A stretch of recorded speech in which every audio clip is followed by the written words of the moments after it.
ఒక కోరస్ పాడండి, జస్ట్ పల్లవి పాడండి, లేచి కూర్చునేలో.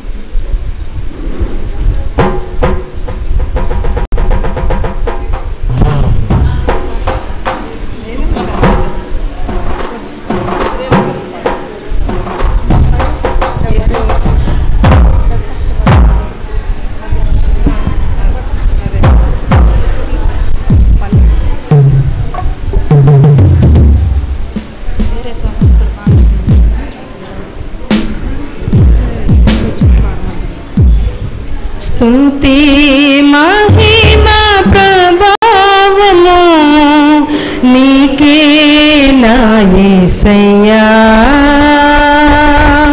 స్తుతి మహిమ ప్రభావము నీకే నా యేసయ్యా, ప్రతినిత్యము నీ ప్రేమను ప్రతినిత్యము నీ ప్రేమను మరువలేనయ్యా, మరువలేనయ్యా. హల్లెలూయా హల్లెలూయా హల్లెలూయా హల్లెలూయా హల్లెలూయా ఆమేన్ హల్లెలూయా ఆమేన్ హల్లెలూయా. స్తుతి మహిమ ప్రభావము నీకే నా యేసయ్యా, నీకంటే కొంచెము తక్కువగా నీతో పోలికగా, నీకంటే కొంచెము తక్కువగా నీతో పోలికగా, నీ పనుల మీద అధికారిగా నీ సొంత సంపాద్యముగా, నీ పనుల మీద అధికారిగా నీ సొంత సంపాద్యముగా చేశావు నీ ప్రియునిగా, చేశావు నీ ప్రియునిగా. హల్లెలూయా హల్లెలూయా హల్లెలూయా హల్లెలూయా హల్లెలూయా ఆమేన్ హల్లెలూయా ఆమేన్ హల్లెలూయా. దయచేసి అందరూ కూర్చోండి. నాకు సమయం తక్కువైనా పర్లేదు, మీరు ఎలా కూర్చొని నిద్రపోతే వేస్ట్ కదా, అందుకోసం. చాలా చక్కటి పాటలు సిస్టర్ పాడుతూ ఉన్నారు. దేవుని నామాన్ని బట్టి మిమ్మల్ని అప్రిషియేట్ చేస్తూ ఉన్నాను, చాలా సంతోషం. సో మోపర్రు గ్రామంలో చాలా చక్కటి పాటలు పాడేవారు ఉన్నారు, వాయిద్య బృందం ఉంది, బయటకు వెళ్ళినట్టున్నారు వాళ్ళంతా. సో సువార్త దళంలో ఓవరాల్గా చాలామంది చక్కటి గాయకులు ఉన్నారు, గాయని మణులు ఉన్నారని మనకు అర్థమవుతా ఉంది. దేవునికి స్తోత్రం. సో నెక్స్ట్ జనరేషన్స్ తయారవుతున్నారు పాటల్లో కూడా. పాటలు పాడే వాళ్ళలో నెక్స్ట్ రాబోయే తరాలు కూడా చక్కగా ట్రైన్ అప్ అవ్వాలి, సువార్థికులు చాలామంది రావాలి. ఈ విధంగా ఈ సువార్త పరిచర్య మీకు తెలుసు కదా, ఎవరు స్టార్ట్ చేశారో, సువార్త దళం ఎవరు స్టార్ట్ చేశారో తెలుసా? దేవ సహాయం గారు, మద్దిరాల దేవ సహాయం గారు దీన్ని ప్రారంభించారు. నేను చాలా చిన్న బేబీ దగ్గర నుంచి ఈ పరిచర్యను చూస్తూ వచ్చాను. ఎన్నో విషయాలు నేర్చుకున్నాము, ఎంతోమంది ప్రసంగికుల దగ్గర విన్నాము, చాలా చక్కగా దేవుని చేత ఆశీర్వదించబడ్డాం. ఈ యొక్క పరిచర్యను బట్టి దేవునికి, దాన్ని బట్టి నేను వందనాలు చెల్లిస్తున్నాను. కుటుంబాన్ని బట్టి వందనాలు. జోషి గారు, ఆయన బీనక్క, వాళ్ళిద్దరు కూడా పెద్దవారు అయినారు. వారిద్దరు దయచేసి మీరు అందరూ నెమ్మదిగా ఉండాలి. మనం నుంచొని కూర్చున్నప్పుడే మీ సమయం అయిపోయింది, ఇప్పుడు నా సమయం. నేను మాట్లాడేటప్పుడు మీరు వినాలి. సో మీ అనుదిన పరిచర్యలో, మీ అనుదిన ప్రార్థనలో జోష్కిరాయన్నని, వారి సతీమణి బీనక్కను మీరు గుర్తు చేసుకోవాలి, వారి కుటుంబాన్ని గుర్తు చేసుకోవాలి. వారి పెద్ద బాబు ఇప్పుడు జోసెఫ్ రాయ్ గారు ఈ బాధ్యతలు స్వీకరించారు. కాబట్టి ఈ పరిచర్య చాలా చక్కగా విస్తరింపబడాలని మీరు ప్రతిరోజు వారి కుటుంబం కోసం ప్రార్థన చేయాలి. అర్థమవుతుంది కదా? ప్రతిరోజు కూడా మన ప్రార్థనలో ఆ కుటుంబం కోసం ప్రార్థన చేయాలి. వారు మినిస్ట్రీ కోసం, ఈ పరిచర్య కోసం చక్కటి నిర్ణయాలు చేసేలాగా. ఎందుకంటే జోసెఫ్ రాయ్ యవనస్తుడిగా ఉన్నాడు. తన కుటుంబం మళ్ళీ హైదరాబాద్లో ఉంటుంది. వాళ్ళ పిల్లలు, వారి భార్య అక్కడ హైదరాబాద్లో ఉంటారు. సో తను మళ్ళీ హైదరాబాద్కి ఇక్కడికి, జోషికే రాయన్న ఎట్లయితే హైదరాబాద్కి ఇక్కడికి తిరిగేవారో, చీరాలకి హైదరాబాద్కి, అదేవిధంగా మళ్ళీ ఇప్పుడు జోసెఫ్ రాయ్ హైదరాబాద్కి ఇక్కడికి తిరుగుతూ ఉన్నాడు. తన కుటుంబం అక్కడ ఉంటుంది కాబట్టి ఫీబీ రాయ్ అక్కడ వర్క్ చేస్తూ ఉంటారు, పిల్లలు అక్కడ చదువుతూ ఉన్నారు. సో తను ఇక్కడికి వచ్చి సంఘాలన్నీ తిరుగుతూ వీటిని బలపరుస్తూ బాధ్యతలు, పరిచర్య బాధ్యతలు తను తీసుకున్నారు. కాబట్టి ప్రత్యేకంగా జోషికే రాయన్న కోసం, బీనక్క కోసం, అక్క హెల్త్ చాలా బాగాలేదు, చాలా కాళ్ళకు వాపు వచ్చి కష్టపడతా ఉన్నారు. సో వారి కోసం ప్రార్థన చేయండి. ఈ శనివారము జోషికే రాయన్న వాళ్ళ పాప ఇంటి గృహప్రవేశం ఉంది. అక్కడ మేమందరం కలవబోతున్నాం హైదరాబాద్లో. సో ఆ గృహప్రవేశం కూడా చక్కగా జరిగేలాగా ప్రార్థన చేయండి. వారి కుటుంబాన్ని మన ప్రార్థనలో మనం గుర్తు చేసుకోవాలి. ఎందుకంటే ఈ పరిచర్యను ప్రారంభించింది వారు సబరిస్ట్ గారు, సుగుణమ్మ గారు. మేము అప్పుడు సబరిస్ట్ గారు అనే పిలుస్తాము, దేవ సహాయం గారు. ఓకే, మన అంశానికి వద్దాము. ఇప్పటివరకు మీరు చాలా విషయాలు విన్నారు. దేవుని యందు భయభక్తులు కలిగిన స్త్రీ కొనియాడబడును. సో ఆవిడ చేసే పనులన్నీ కూడా వినోలియా సిస్టర్ గారు చాలా చక్కగా మనకి వివరించారు. ఈరోజు నా అంశాన్ని కంక్లూడ్ చేయడానికి కొన్ని విషయాలు మనం మళ్ళొకసారి ధ్యానం చేసుకుందాం. మార్నింగ్ ఉదయం స్టార్ట్ చేసిన అంశం ఏంటి? రక్షణ, యేసుక్రీస్తు యొక్క రక్షణ ప్రణాళికలో స్త్రీలు వాళ్ళ యొక్క పాత్ర అనే విషయాలు మనం కొంతమంది జీవితాల ద్వారా చూసుకుంటూ వచ్చాము. దానిలో భాగంగా నేను ఇద్దరిని గుర్తు చేసి తర్వాత ఈ పూట అంశం ఏంటి అంటే దేవునితో జత పనివారము. దేవునితో మనము జత పనివారం. మీకంటే బాగా అర్థమయ్యే వాళ్ళు ఎవరు ఉండరు జత పనివారు అంటే ఏంటి అనేది. సో దాన్ని ఒక్కసారి జస్ట్ మనకున్న టైంలోనే నేను 5 మినిట్స్ ముందుగానే క్లోజ్ చేస్తాను. 3:55కి నేను కంప్లీట్ చేసేస్తాను. 4కి మీరు స్టార్ట్ అవ్వచ్చు. మీ బస్సెస్ చాలా త్వరగా ఉన్నాయని విన్నాను. మనం చాలా క్విక్గానే ఈ విషయాలు చూసుకొని ముగిద్దాం. ఎందుకంటే ఈ విషయాలన్నీ మనకు బాగా తెలుసు, కానీ గుర్తు చేసుకోవడము, వారి జీవితాల ద్వారా దేవుడు మనతో పదే పదే ఏం మాట్లాడుతున్నాడో అర్థం చేసుకోవాల్సిన అవసరత ఉంది. కాబట్టి దేవుడు ఈ సమయాలను మనకి ఇస్తూ ఉన్నాడు. సో మార్నింగ్ అంశంలో భాగంగా నేను ఇంకొకరిని గుర్తు చేద్దాం అనుకుంటున్నాను. నాకు చాలా ఇష్టమైన స్త్రీ, ఈమె ఇష్టమైన క్యారెక్టర్స్లో ఒక ఆవిడ. తన పేరు ఏంటంటే యెరూషలేము మరియా. ఈవిడ మనకి ఎక్కడ కనిపిస్తారంటే లూకాసు వార్త 22వ అధ్యాయము 11-12 వచనాల్లో కనిపిస్తారు. అక్కడ ఏమైందంటే, మీరు ఎవరు వాక్యం ఇప్పుడు తీయక్కర్లేదు, మనకు టైం లేదు, నేను చెప్పేస్తూ ఉంటాను. సో అక్కడ ఏమవుతుంది అంటే, యేసు ప్రభువు పస్కా పండుగ ఆచరించడానికి మేడగది అంటే ఇల్లు ఎక్కడ ఆచరించాలి అని శిష్యులు యేసు ప్రభువును అడిగినప్పుడు యేసు ప్రభు ఒక గుర్తు చెప్తాడు. నీళ్లకుండ తీసుకొని వెళ్తున్న ఒక మనుషుడు కనిపిస్తాడు. ఆయన దగ్గరికి వెళ్ళి ప్రభువు పస్కా పండుగ ఆచరించాలి అనుకుంటున్నాడు, ఎక్కడ చేయాలి అని చెప్పేసి అడిగితే ఆయన చెప్తాడు అని చెప్పేసి అంటారు. ఓకే, సో వాళ్ళ ఇంటికి వెళ్తాడు. ఆ ఇల్లు ఎవరిది అంటే యెరూషలేము మరియా ఇల్లు. ఓకే, యెరూషలేము మరియా ఇల్లు. యెరూషలేము మరియా ఇల్లు పెద్ద ఇల్లు. ఓకే, వాళ్ళకి ఇంటి పైన చాలా విశాలమైన గది ఉంది. దాంట్లో చాలా పాత్రలు ఉన్నాయి. వాళ్ళు ఈ పస్కా పండుగ ఆచరించడానికి కావాల్సినవన్నీ ప్రిపేర్ చేసుకోవడానికి, ప్రభురాత్రి భోజనము ఆ రోజు జరిగింది కదా, అవన్నీ చేసుకోవడానికి వాళ్ళకి కావాల్సిన గిన్నెలన్నీ కూడా ఉన్నాయన్నమాట. చాలా పెద్ద ఇల్లు. మేబీ వాళ్ళ హస్బెండ్ సంగతి మనకి ఎక్కువ రాయలేదు. యెరూషలేము మరియకు ఒక కొడుకున్నాడు, అతని పేరు మార్కు. సో ఇక్కడ ప్రభురాత్రి భోజనం అనేది ఆ రోజు జరిగింది. మనం బల్లలో పార్టిసిపేట్ చేసేటప్పుడు ప్రతిసారి కూడా దాన్ని చదువుతాం. అప్పుడు యేసు ప్రభు ఏం చెప్పారో, ఇది పుచ్చుకొని తినుడి, ఇవన్నీ చెప్తా ఉంటాం కదా, మీ కొరకు సిద్ధపరిచినవి అని చెప్పేసి, నా శరీరము నా రక్తము ఇవన్నీ చెప్తా ఉంటాం కదా ప్రతిసారి కూడా, ప్రతి సండే చేస్తున్నారు కదా. సో ఇవన్నీ కూడా జరిగింది ఆ ఇంట్లో అనమాట. ఫస్ట్ టైం మనము అక్కడ ఆ విషయాలు చూస్తాం. సో ఆవిడ ఇల్లును యేసు ప్రభుకి ఆ రోజుల్లో ఇచ్చింది. ఆ రోజుల్లో యేసు ప్రభుని ఇంటిలోకి చేర్చుకోవడం అనేది చాలా కష్టమైన పరిస్థితి. అయినప్పటికీ తన గృహాన్ని తెరిచినట్టుగా మనం చూస్తాము. అంతేకాదు, యేసు ప్రభుని రాత్రి గెత్సెమనే తోటలో పట్టుకొని వెళ్ళేటప్పుడు ఒక యవనస్తుడు వాళ్ళని వెంబడిస్తూ వచ్చాడు. ఓకే, వాళ్ళు అతన్ని పట్టుకోబోగా తన పై బట్టను కూడా విడిచిపెట్టి పారిపోయినాడు. ఆయనే మార్కు. ఓకే, అది వాళ్ళ ఫ్యామిలీ. అయిపోయిన తర్వాత వాళ్ళ ఇల్లు మనకి ఎక్కడ కనిపిస్తుంది అంటే మళ్ళీ అపోస్తుల కార్యాల్లో కనిపిస్తుంది. అపోస్తుల కార్యాలు 12వ అధ్యాయము 11, 12 వచనాల్లో పేతురు గారు చెరసాల్లో పెట్టబడ్డారు. పేతురు గారు చెరసాల్లో పెట్టబడ్డారు. ఆ సమయంలో ఏమైంది, దూత ఆయన్ని విడిచిపెట్టింది. బయటికి తీసుకొచ్చి గవిని దగ్గర వదిలిపెట్టేసిన తర్వాత అప్పుడు పేతురు గారికి తెలివి వచ్చింది, నిజంగానే నేను చెరసాల నుండి బయటకు వచ్చానని ఆయనకు అర్థమైంది. వెంటనే ఆయన ఒక ఇంటికి వెళ్ళాడు. ఏ ఇంటికి? యెరూషలేము మరియ ఇంటికి వెళ్ళాడు. అక్కడ అనేకులు కూడి ప్రార్థన చేయుచుండిరి. ఏం చేస్తున్నారు వాళ్ళు?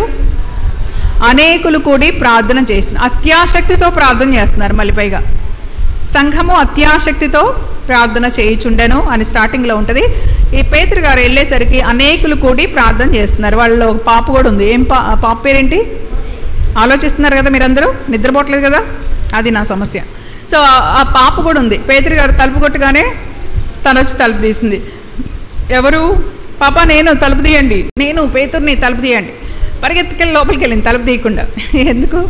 ఆనందం పట్టలేక వెళ్ళి పేతురు గారు అని, నువ్వు పిచ్చిదానివి, పేతురు గారు ఎట్లా వస్తాడు, పేతురు గారు ఎక్కడున్నాడు, జైల్లో ఉన్నాడు, ఎట్లా బయటకు వస్తాడు అని చెప్పేసి వాళ్ళు ఆమెని స్టాప్ చేశారు. కానీ ఆమె మళ్ళీ చెప్తుంది, అక్కడ తలుపు సౌండ్ కూడా వస్తుంది.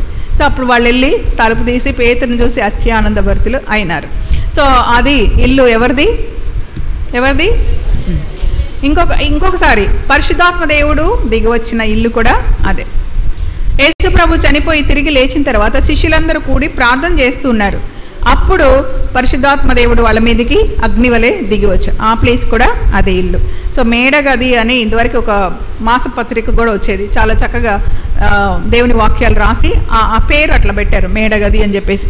ఈ ఇంట్లో ఈ మేడగది యెరూషలేము మరియది. ఆమె గురించి మనం విన్నప్పుడు ఆమె గురించి మనం అర్థం చేసుకోవాల్సింది ఏంటంటే, తన ఇంటిని దేవుని పరిచర్య కొరకు తెరిచింది. అంతేకాదు తన కుమారుని కూడా పరిచర్య కోసం ఇచ్చింది. జాన్ మార్కును వెంట పెట్టుకొని అపోస్తులైన పౌలు గారు ఫస్ట్ మిషనరీ జర్నీకి వెళ్ళారు.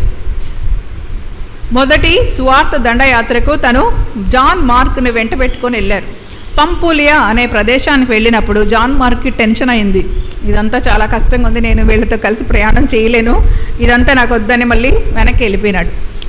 పౌలు గారికి చాలా కోపం వచ్చింది. అరే మినిస్ట్రీ కానీ వచ్చి నువ్వు ఇలా వెనక్కి వెళ్తావా అని చెప్పేసి ఆయన మీద చాలా కోపం వచ్చింది. ఇక నువ్వు ఇతను తీసుకెళ్ళొద్దు అని చెప్పేసి అనుకున్నాడు. అయితే బర్నబాస్ గారు అంటే ఎవరు అంటే మార్కు గారికి మేనమామ లేదు తను కొంచెం ట్రైనప్ చేద్దాము, తీసుకెళ్దాము, పౌలు గారు వినండి కొంచెము అంటే పౌలు గారు చాలా స్ట్రిక్ట్ అనమాట. లేదు ఇలాంటి వాళ్ళని అస్సలు వెంట పెట్టుకెళ్ళకూడదు, మళ్ళీ ప్రాబ్లం ఇస్తారు అని చెప్పేసి అని ఆయన సీలా, ఇంగ్లీష్లో సైలస్ అంటారు, ఆ సీలా అని ఆయన వెంట పెట్టుకొని ఒక దారిలో మిషనరీ జర్నీకి వెళ్ళిపోయినారు. బర్నబాస్ గారికి ఇంకో పేరు ఉంది. ఏంటది? ఆదరణ పుత్రుడు. ఆయన ఆదరించేవాడు. సిస్టర్ ఇందా చెప్తున్నారు కదా, ఒకళ్ళనొకళ్ళు ప్రోత్సహించుకోండి. సో ప్రోత్సహించేవాడు, ఆదరించేవాడు. సో ఈయన ఏం చేశాడంటే తన మేనల్లుని ట్రైనప్ చేశాడు. ఓకే, మరియమ్మ గారు బర్నబాస్ గారు ఇద్దరు కలిసి మార్కుని ట్రైనప్ చేశారు. బాబు, దేవుని పరిచర్యకు వచ్చినప్పుడు ఇలా చిన్న చిన్న విషయాలను బట్టి వెనక్కి వెళ్ళకూడదు, ముందుకు వెళ్ళాలి అని చెప్పేసి తనని ప్రోత్సహించి తను చక్కగా ట్రైనప్ చేశారు. సో పౌలు గారు మళ్ళొకసారి లెటర్లో రాస్తాడు, మార్కును నా యొద్దకు పంపించండి, అతను నాకు చాలా ప్రియమైన వాడు. చెరసాల్లో ఉన్నప్పుడు మార్కు గారి గురించి ఆయన రాస్తాడు, మార్కును నా యొద్దకు పంపించండి, అతడు నాకు ప్రియమైన వాడు.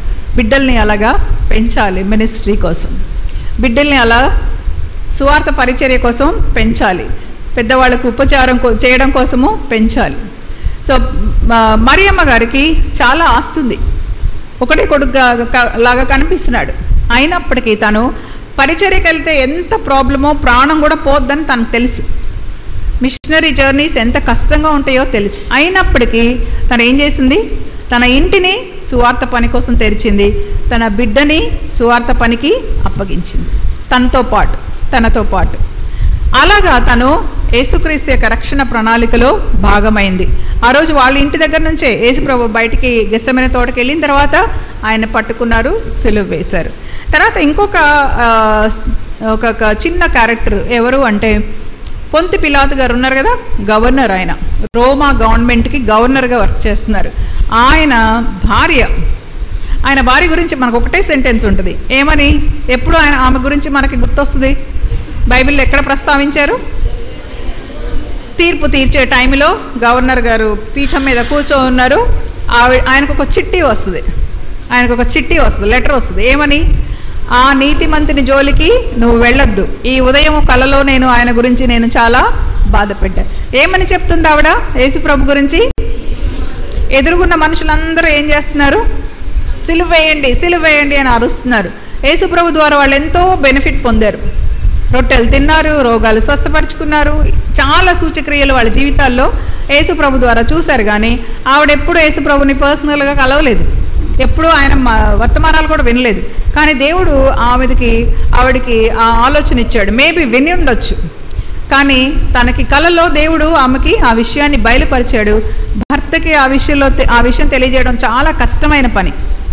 తీర్పు తీర్చే టైంలో ఎవరు కూడా ఆయన ఇన్ఫ్లుయెన్స్ చేయకూడదు. అయినప్పటికీ తను ధైర్యం చేసి ఆయనకి ఒక చిట్టి పంపించింది. ఆ చిట్టిని తీసుకెళ్ళి ఆయనకి చదువుకున్నాడు. ఆయన చదువుకొని ఏమైంది దానివల్ల?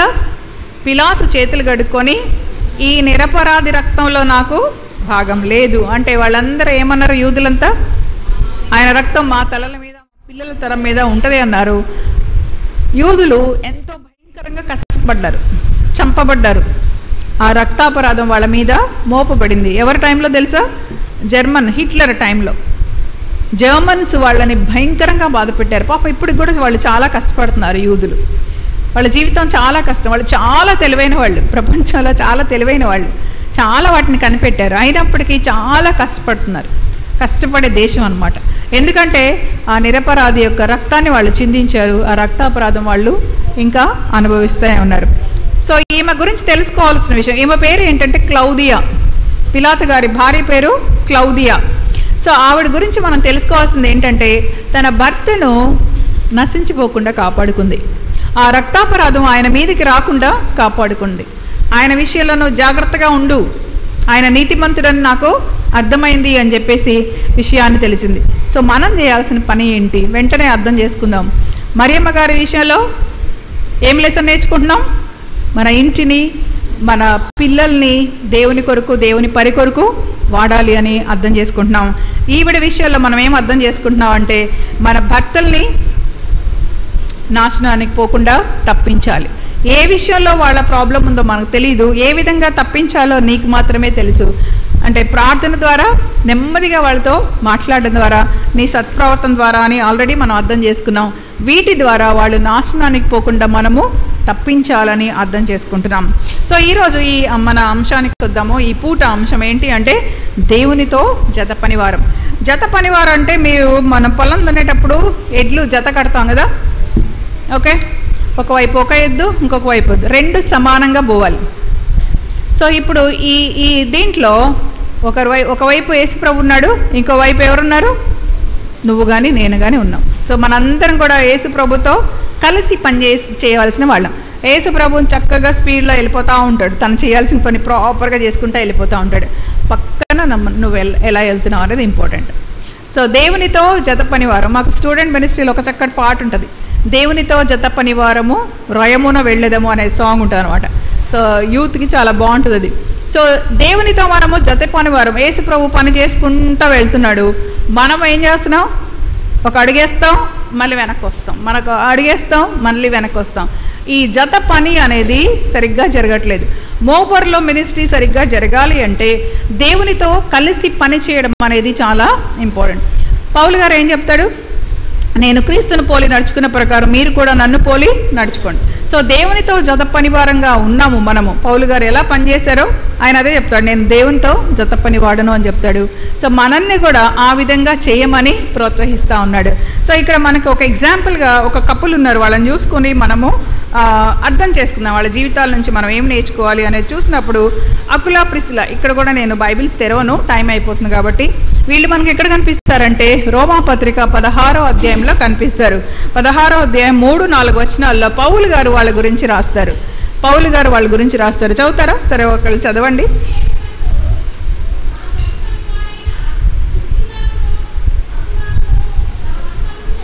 చాలమ్మ. సో క్రీస్తు యేసునందు మా జత పనివారైన అకులకును ప్రిస్కిల్లకును మా వందనములు చెప్పుడి. వాళ్ళు నా కొరకు వాళ్ళ ప్రాణం ఇయడానికి కూడా సిద్ధపడ్డారు. వీళ్ళు ఇటలీ నుంచి ఈ ప్రదేశానికి ఎఫెసీ సంఘానికి ఈ ప్లేస్కి వచ్చి స్థిరపడ్డారు. ఇక్కడికి వచ్చి స్థిరపడిన తర్వాత పౌలు గారు కూడా ఆ ప్లేస్కి వెళ్ళారు. ఆ ప్లేస్కి వెళ్ళినప్పుడు వాళ్ళు పౌలు గారిని వాళ్ళ ఇంట్లో చేసుకున్నారు. పౌలు గారు వెతుక్కుంటున్నారు, నేను ఎక్కడ ఉండాలి ఈ ప్లేస్లో అని చెప్పేసి వెతుక్కుంటున్నప్పుడు వీళ్ళే కొత్తగా ఆ ప్లేస్కి వచ్చారు. ఆ ప్లేస్లో వచ్చి ఎక్కడో చిన్న ఇల్లు వేసుకొని వాళ్ళు గుడారాలు కుట్టేవాళ్ళు, డేరాలు కుట్టేవాళ్ళు కదా, అలాంటి డేరా ఒకటి వేసుకొని ఉండుండొచ్చు. పౌలు గారు కొత్తగా ఆ ప్లేస్కి వచ్చినప్పుడు వాళ్ళ ఇంటికి ఆయన తీసుకెళ్లారు. వాళ్ళతో పాటు కొంతకాలం ఉన్నారు. ఆయన కొంతకాలం అంటే 2 రోజులు 3 రోజులు కాదు, ఓకే, 1 year లేకపోతే 6 months అట్లా ఉండడము, మళ్ళీ కూడా ఇంకొకసారి రావడము అట్లా చేస్తూ ఉంటారు అనమాట. సో పౌలు గారిని వాళ్ళ ఇంట్లో చేర్చుకున్నారు. పౌలు గారితో కలిసి పనిచేశారు. సో వాళ్ళు ఎంతగా కలిసి పనిచేశారంటే ప్రాణం ఇవ్వడానికి కూడా వాళ్ళు వెనకాడలేదు. పౌలు గారు జైల్లో ఉన్నప్పుడు కూడా వాళ్ళు ఆయన గురించి ఎంతో కేర్ తీసుకున్నట్టుగా మనకు అనిపిస్తూ ఉంది. ఆయన గురించి ఎంతో జాగ్రత్త వహించినట్టుగా ఉంటుంది. మినిస్ట్రీలో పౌలు గారు ఏం చేశారో అదంతా కూడా ఆ విషయంలో వాళ్ళు ఎంతో జాగ్రత్త పడి పని చేసినట్టుగా మనకు కనిపిస్తూ ఉంది. జత పనివారు అంటే కలిసి అడుగులు వేసి ఏమి పని ఉంటే అది కలిసి చేయడం. పౌలు గారు ఎంత ఆసక్తితో పనిచేశారో అంతే ఆసక్తితో ప్రిసిల్లా తర్వాత అకుల ఇద్దరు కూడా చేశారు. వాళ్ళిద్దరిలో ప్రిసిల్లా అంటే లేడీ, అకుల అంటే సహోదరుడు, వాళ్ళ హస్బెండ్ అనమాట. కానీ ఇద్దరు పేర్లు ఎప్పుడు కూడా కలిసి ఉంటాయి, అకుల, ప్రిసిల్లా. కొన్నిసార్లు ప్రిసిల్లా పేరు ముందుకు వస్తుంది అనమాట. అంత బాగా ఆవిడ పనిచేసింది. నేను డేరాలు కుడుతున్నాను, ఇంట్లో పని చేసుకోవాలి, వీళ్ళందరికీ వండి పెట్టాలి, నువ్వు వెళ్ళిరా అని చెప్పి ఎప్పుడు ఆగలేదు. ఆవిడ ఒక అడుగు ముందుకేసి పనిచేసినట్టుగా మనకు కనిపిస్తూ ఉంటుంది. అంతేకాదు వాళ్ళ దగ్గరకు వచ్చిన అపోల్లో అనే వ్యక్తి చాలా థియాలజియన్ అనమాట. థియాలజీ అంటే దేవుని గురించిన శాస్త్రాలు బాగా చదివినాడు. ధర్మశాస్త్రం గురించిన మంచి అండర్స్టాండింగ్ ఆయనకుంది. చాలా చక్కగా బోధించే వక్త. అలాంటి ఆయనకి యేసుప్రభు గురించి తెలియదు. అందుకోసమని యేసుప్రభు ఆయన చేసిన రక్షణ కార్యాన్ని వాళ్ళ ఇంటికి పిలుచుకొని చక్కగా ఎక్స్ప్లెయిన్ చేసిన తర్వాత అప్పటి నుంచి ఆయన దాన్ని బోధించడం మొదలుపెట్టాడు. ఇంకా అంటే ఆయన్ని కంప్లీట్ సువార్తను అందించే విధంగా ఆయన్ని వాళ్ళు ప్రిపేర్ చేసినట్టుగా చూస్తాం. సో వేదాంత విద్యే కాదు బాబు, రక్షణ సువార్త ప్రకటించాలి అని చెప్పేసి ఆయనకి చక్కగా ట్రైనప్ ఇచ్చినట్టుగా మనం చూస్తూ ఉంటాం. అంటే వాళ్ళకి ఏముంది, దేవుని పట్ల మంచి అండర్స్టాండింగ్ ఉంది. పౌలు గారిని ఎంతో ప్రేమించారు, పరిచర్యను ఎంతో ప్రేమించారు, దేవుణ్ణి ఎంతో ప్రేమించారు. సో సంఘస్థులను ఎంతో ఆదరించారు. సో ఎంతోమందికి వాళ్ళు మాదిరిగా ఉన్నారు. ఈరోజు మ్యారేజ్ చేస్తున్నా లేకపోతే ఇట్లాంటి వాటిల్లో మాట్లాడిన ఆ కపుల్ గురించి, ఆ భార్యాభర్త గురించి మాట్లాడకుండా మనం ముగించాం అనమాట. పరిచర్య విషయంలో వాళ్ళిద్దరి గురించి మాట్లాడకుండా ముగించాం. సో అలాంటి కపుల్గా, అలాంటి భార్యాభర్తలుగా మనము ఉండాలి అని చెప్పేసి దేవుడు ప్రతి కుటుంబాన్ని ఆశపడతా ఉన్నాడు. ఇంకొక విషయాన్ని మనం చూసుకుందాము. లాస్ట్గా మనము యేసు ప్రభువును చూసుకొని మనము ముగిద్దాం. మన రోల్ ఏంటి అనేది కూడా మనం ఆలోచించాం. సో దేవునితో జత పనివారం అంటే యేసు ప్రభు ఎలాంటి వాడు, దేవుడు ఎలాంటి వాడు, దేవుని గురించి మనం చూస్తున్నప్పుడు ఒక విషయం చూడొచ్చు. హెబ్రీలకు రాసిన పత్రిక 12వ అధ్యాయము 3వ వచనంలో 2వ వచనంలో ఉంటుంది. 2వ వచనం ఒక్కసారి చదవండి. ఆయన ఏం చేశాడు?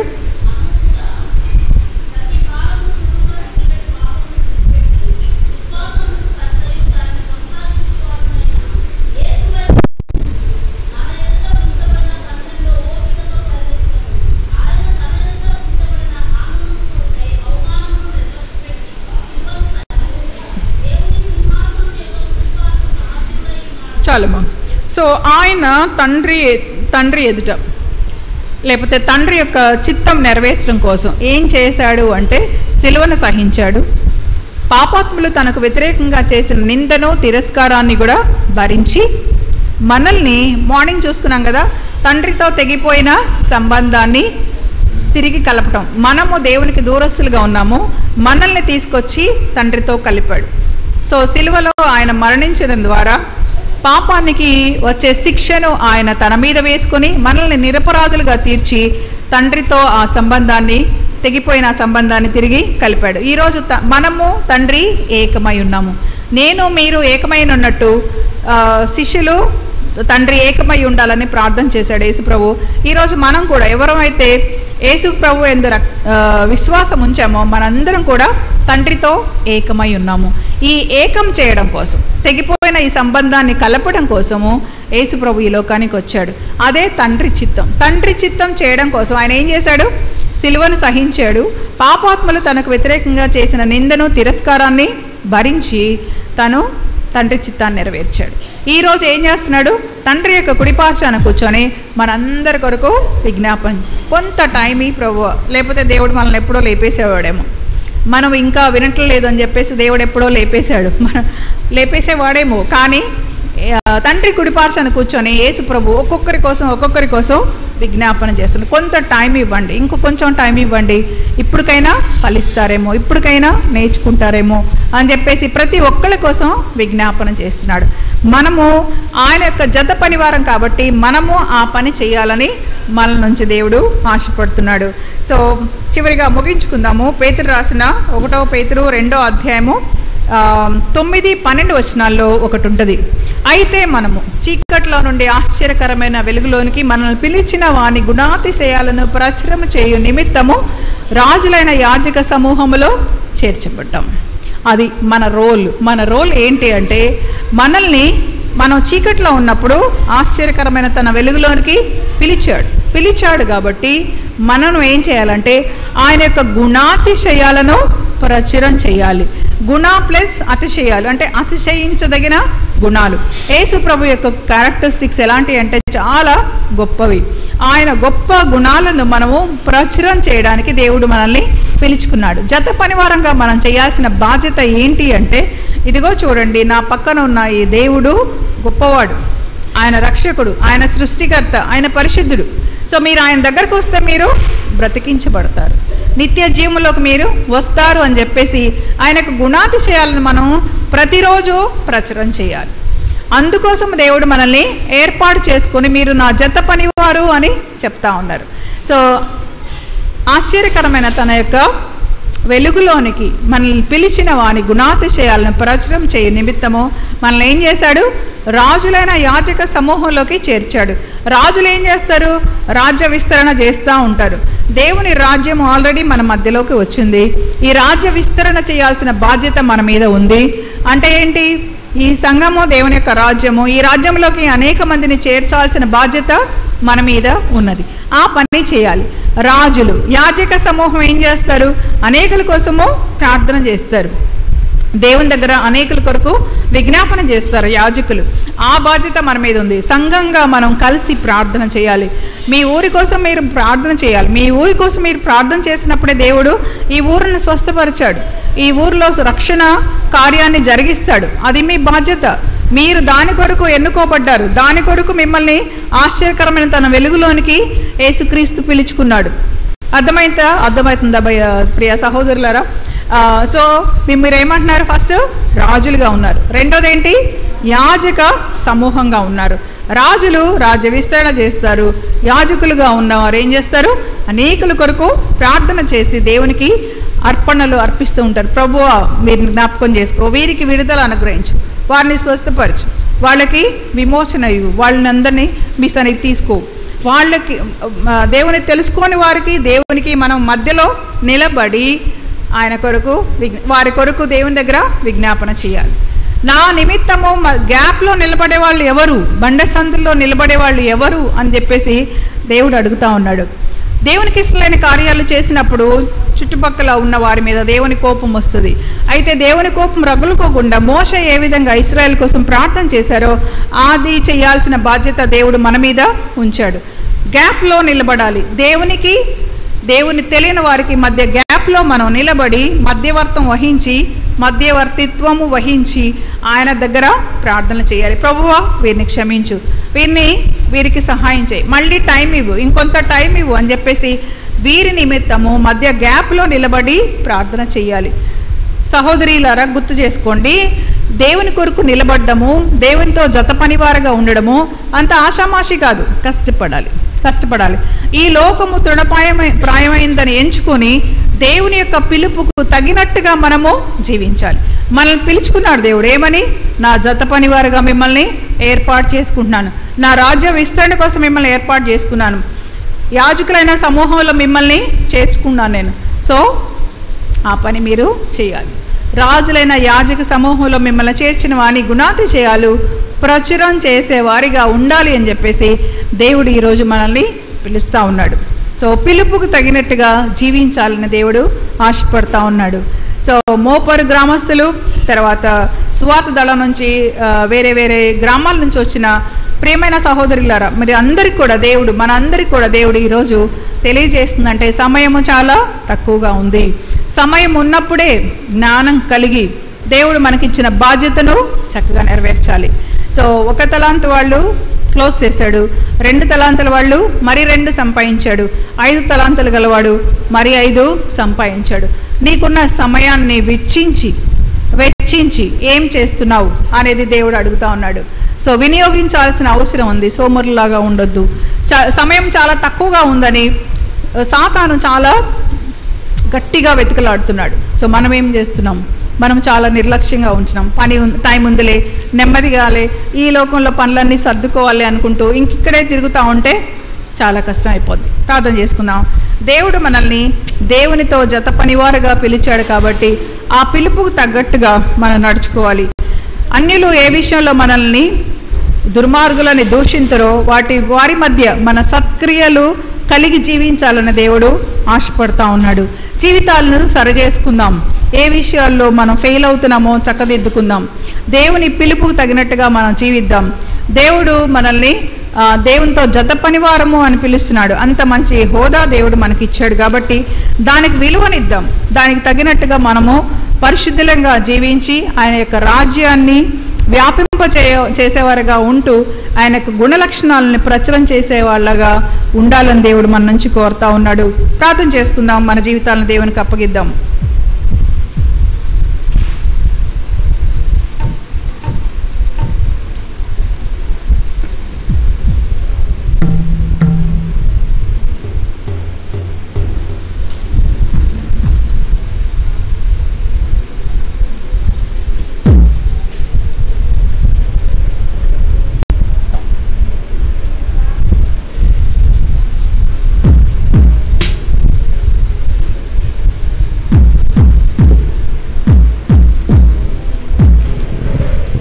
ప్రార్థనలో గడుపుతూ ఉండండి. చివరికి వచ్చేసాము. మరి చక్కని తలాంతులు, ఆఖరిగా తలాంతులు చెప్పింది. ఏ తలాంతుల్లో ఉంటారో మరి ఇప్పుడు శ్రవంతి గారు వచ్చి మనకి అవుట్ ఆఫ్ థ్యాంక్స్ చెబుతారు. నిన్న ఈరోజు 2 రోజులు జరిగిన పరిచర్యను బట్టి శ్రవంతి గారు చక్కగా మనకి వందన సమర్పణ చేస్తారు.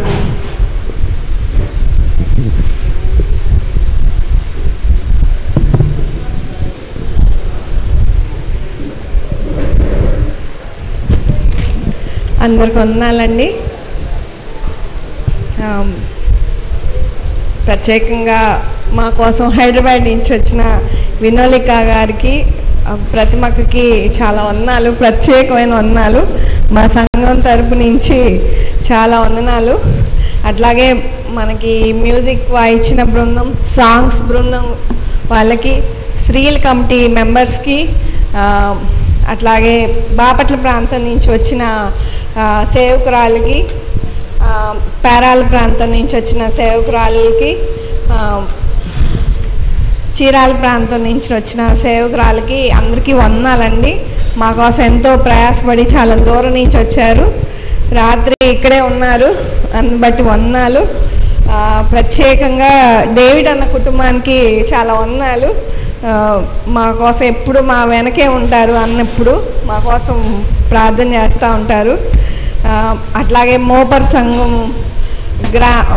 ఇక్కడున్న గ్రామస్తులందరికీ వందనాలు. ఇక్కడ చాలా సంఘాలు ఉన్నాయి, అక్కడి నుంచి అందరూ వచ్చారు పిలుపు చెప్పంగానే. అట్లాగే మా సంఘస్థులకు కూడా వందనాలు. ప్రత్యేకంగా రూబేన్ అన్నకి చాలా వందనాలు. అన్న చాలా సహాయం చేశారు ఈ ప్రోగ్రాం జరగడానికి. ఇక్కడ ప్రతి ఒక్క చిన్నపిల్లలైతే తల్లిదండ్రులు లోపల కూర్చొని వాక్యం ఏంటంటే పిల్లలు పాపం అక్కడ భోజనాలకి చేసిన గిన్నెలన్నీ తోమారండి. పిల్లలకి చాలా వందనాలు. ప్రతి ఒక్క చిన్నపిల్ల పనిచేశారు. చిన్నపిల్లలందరికీ వందనాలు. యవనస్తు పిల్లలకి ప్రత్యేకమైన వందనాలు.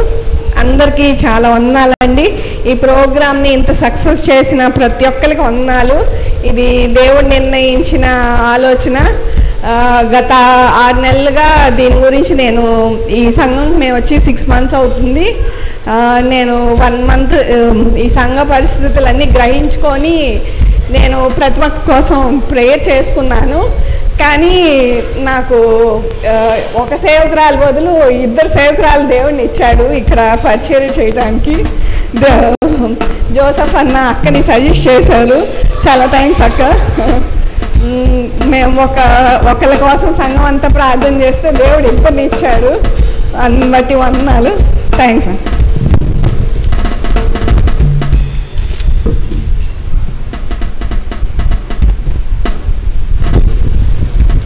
అందరికీ వందనాలండి. 53 సంఘాల తరఫున 2 సేవకురాలకి మరీ వందనాలు. ఇప్పుడు ముగింపు ప్రార్థన భర్తబాబు గారు వచ్చి ముగింపు ప్రార్థన చేస్తారు.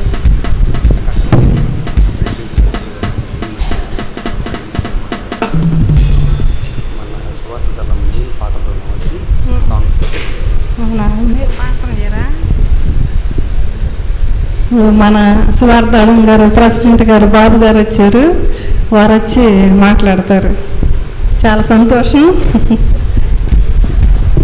జోసఫరాయ్ గారు.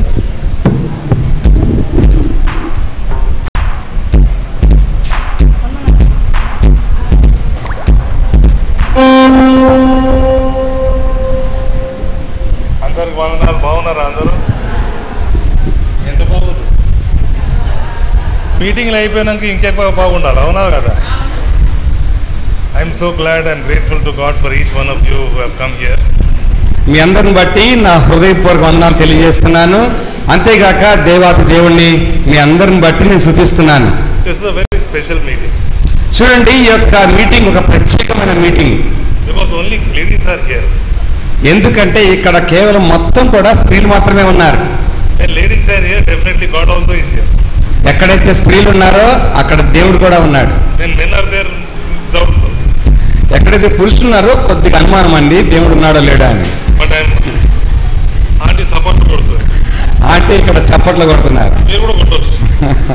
మీరు అందరూ కూడా కొట్టచ్చండి. Clap to God, not for the dialogue. Okay అమ్మాయి చప్పట్లు దేవుడికి కొట్టండి. Okay, but anyways these two days they have gone by with plenty of hard work, with plenty of prayer. చూడండి, 2 దినాలు కూడా ఎంతో ప్రార్థన, ఎంతో కష్టంతో కూడా ఈ 2 దినాలు జరిగి ఉన్నాయి. Apart from me you can do nothing. చూడండి, దేవుడితో కాకుండా మనం ఏమీ చేయలేం. I'm sure the same holds true even for these meetings. ఈ మీటింగ్స్ కూడా అదే సత్యమని నేను నమ్ముతున్నాను. Pratimaka knows me from my childhood. చూడండి, ఇక్కడ స్పీకర్గా హైదరాబాద్ నుంచి వచ్చిన ప్రతిమ గారికి నా చిన్నప్పటి నుంచి నేను వారికి తెలుసు. So I'm very grateful to her for taking her time. She is a principal, she holds a very big post, but giving us the time is very hard, very difficult for her to do that. చూడండి, ఇక్కడికి వచ్చిన ప్రతిమ గారు హైదరాబాద్లో ఒక పెద్ద కాలేజ్కి ప్రిన్సిపాల్గా పనిచేస్తున్నారు. వారు సమయం ఇవ్వటం చాలా గొప్ప విషయం. అట్లాంటిది ఈ గ్రామానికి వారు రావటం, సువార్తల సహవాసాన్ని వారు ప్రోత్సహించటం, ఇంతమంది స్త్రీలతో వారు మాట్లాడటం నిజంగా సంతోషకరం. So on behalf of Gospel Band Akka, really grateful to you. అక్క సువార్తలం సహవాసం తరపున మా హృదయపూర్వక వందనాలు. మీకు తెలుసో లేదో, అక్కగారు వాళ్ళ అమ్మగారు she started the ministry with the Gospel Band in Keswarpad. చూడండి, ప్రతిమా గారి వారి తల్లి గారు క్యాథరిన్ అమ్మగారు వారు సువార్తదల సహవాసంలో ఒక చక్కటి కేశవరపాడు అనే గ్రామంలో ఒక మందిరాన్ని నడిపించిన వారు. Through Akka's ministry we have all been enriched. చూడండి, అక్కగారి వారి పరిచర్య వల్ల నా మట్టుకు నేను కూడా ఎంతో ఆత్మీయ జ్ఞానం నేర్చుకున్నాను. We are also grateful for Vinolya Garu, sister. ఇంకొక పక్క వినోలియా గారిని బట్టి కూడా మా హృదయపూర్వక వందనాలు తెలియజేస్తున్నాం. The first time my wife heard her message, she said we must call her for the meetings.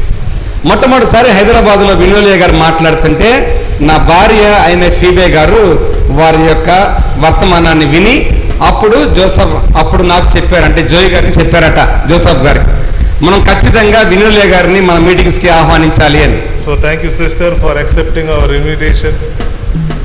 అమ్మ చెల్లి మీ అందరికీ నిజంగా మా హృదయపూర్వక వందనాలు, మీరు మా ఆహ్వానాన్ని మన్నించి ఇక్కడికి వచ్చినందుకు. I think even men were listening to your message sitting outside. నా ఉద్దేశము నేను ఉదయం నుంచి చూసినప్పుడు చాలా మంది పురుషులు కూడా బయట టెంట్ కింద కూర్చొని మీ యొక్క వర్తమానాలు వింటున్నారు. How do we control our temper? ఎలా మన కోపాన్ని, మన ఆవేశాన్ని అన్నీ కూడా ఎలా మనం కంట్రోల్ చేసుకోవాలి అనే సత్యాలను, Very practical things that we have learned. చూడండి మన యొక్క దయనీయ జీవితంలో జరిగే ఈ సంఘటనలన్నీ కూడా నేర్చుకోవటానికి అక్కని దేవుడు ఎంతో వాడుకున్నాడు. I'm sure in the last 2 days God has richly blessed you with His word.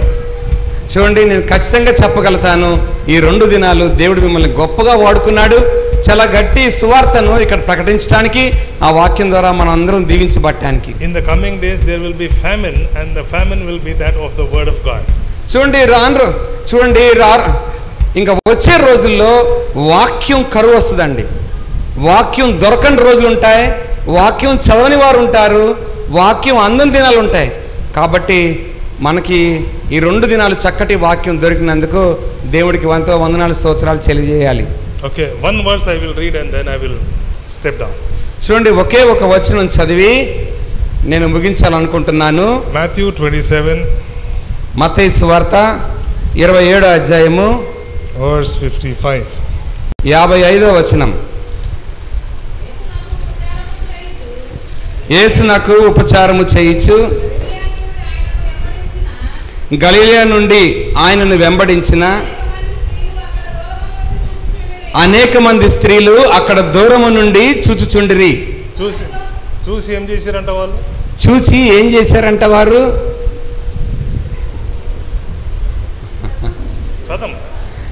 చదవండి. వారిలో మగ్దలేని మరియయు. The answer is there in that verse. చూడండి అక్కడ జవాబు ఉంది, ఒకసారి చూడండి ఆ వచనంలోనే. చూసి ఏం చేశారమ్మా? Read that verse once again. మళ్ళీ ఒకసారి 55వ వచనం చదువుతారా దయచేసి? యేసునకు ఉపచారము చేయుచు. అది వాళ్ళు చూస్తా ఊరుకోలేదు. వారు చూస్తా ఊరుకోలేదండి. They took care of the needs of Christ. చూడండి యేసు ప్రభు వారి అక్కర్లు తీర్చడానికి అనేక మంది స్త్రీలు అక్కడికి వచ్చారట. అవునా కదా? అర్థమైందండి? అవునండి. This is mentioned there at the cross. చూడండి ఇది సిలువలో చక్కగా ఈ చక్కటి సువార్త ప్రకటించబడింది. No, this verse is mentioned where Jesus was there on the cross.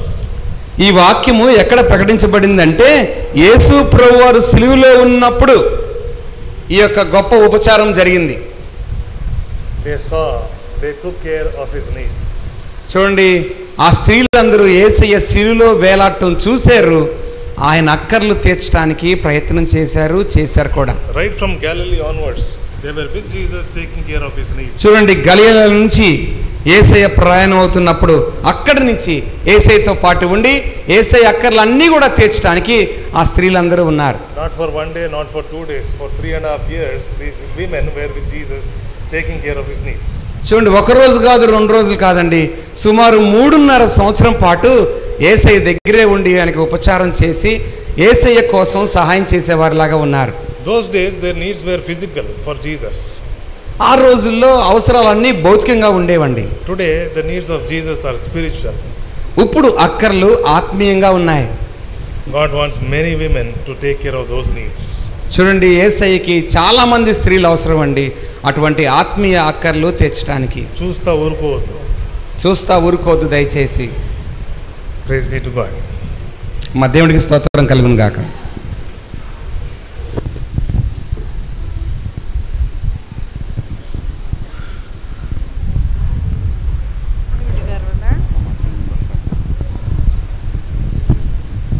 మన చాలా సంతోషం. ఇప్పుడు మన సువార్తాళానికి ఒక టీం ఉంది. మరి పెద్దలైన డేవిడ్ గారు అలాగే బర్ణ గారు ఇంకా వారు వచ్చి ఒక పాట పాడి సంతోషంగా ముగింపుతో ముగిస్తారు.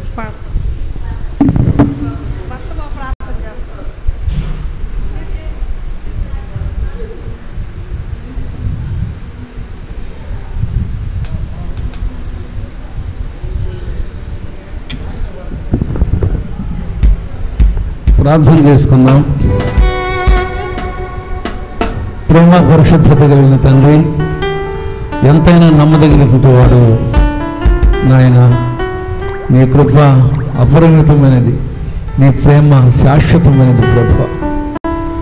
ఈ యొక్క 2 దినాలలో మేము అడుగు వాటికంటే ఊహించే వాటికంటే అత్యధికంగా ఈ యొక్క దినాల్ని ఆత్మీయంగా ఆశీర్వాదంగా సంఘ క్షేమాభివృద్ధి కొరగా చేసినందుకు వందనములు, కృతజ్ఞతాస్తుతులు, స్తోత్రాలు ప్రభు నాయనా. ఈ యొక్క గ్రామాన్ని ప్రేమించి సంఘం ద్వారా అనేకులు నాయన సత్యసువార్తను వినిపించబడ్డానికి స్త్రీల యొక్క బాధ్యతను, కర్తవ్యాన్ని సామాజికంగా సంఘంగా నాయన వాళ్ళు ఉపయోగపడేటువంటి రీతుల్ని కుటుంబంగా ఎన్నో విషయాలు ఎత్తుపట్టి నీ యొక్క కుమార్తెలను మీరు వాడుకున్నందుకు వందనములు, స్తుతులు, స్తోత్రాలు. సంఘ పరిచారకులైనటువంటి వారు నాయన బాబు, శ్రవంతి, రమేష్ వీళ్ళ కోసం కూడా స్తుతిస్తున్నాం ప్రభా. మరి ముఖ్యంగా నాయన సంఘస్థులు పేరు పేరున వారు చేసినటువంటి త్యాగాన్ని, ప్రయాసను మీరు జీవ కవిలలో లెక్కించండి. ఈ యొక్క సభల ద్వారా సంఘ సరిహద్దులు విశాలపరచబడి నూతన ఆత్మల చేత సంఘానికి చేర్చబడ్డానికి సహాయం చేయండి. రాబోయే దినాలలో నాయన ఈ ఉజ్జీవ నీ అనేకులకు ఆపాదించి నీ మహిమ నిమిత్తం ఆనాడు ఏ రీతిగా యేసుక్రీస్తుకు ఉపచారం చేశారు ఆ స్త్రీలు నాయన, సంఘంలో, సమాజంలో, కుటుంబాలకు అలాంటి ఉపచారకులుగా చేసి యేసు రాజ్య వ్యాప్తి కొరకు తండ్రి ఈ సంఘాన్ని, సహవాసాన్ని, సకల పరిశుద్ధులను ఈ గ్రామాన్ని కల్పిస్తూ యేసుక్రీస్తు నామములో స్తుతించి ప్రార్థిస్తున్నాము తండ్రి. ఆమేన్.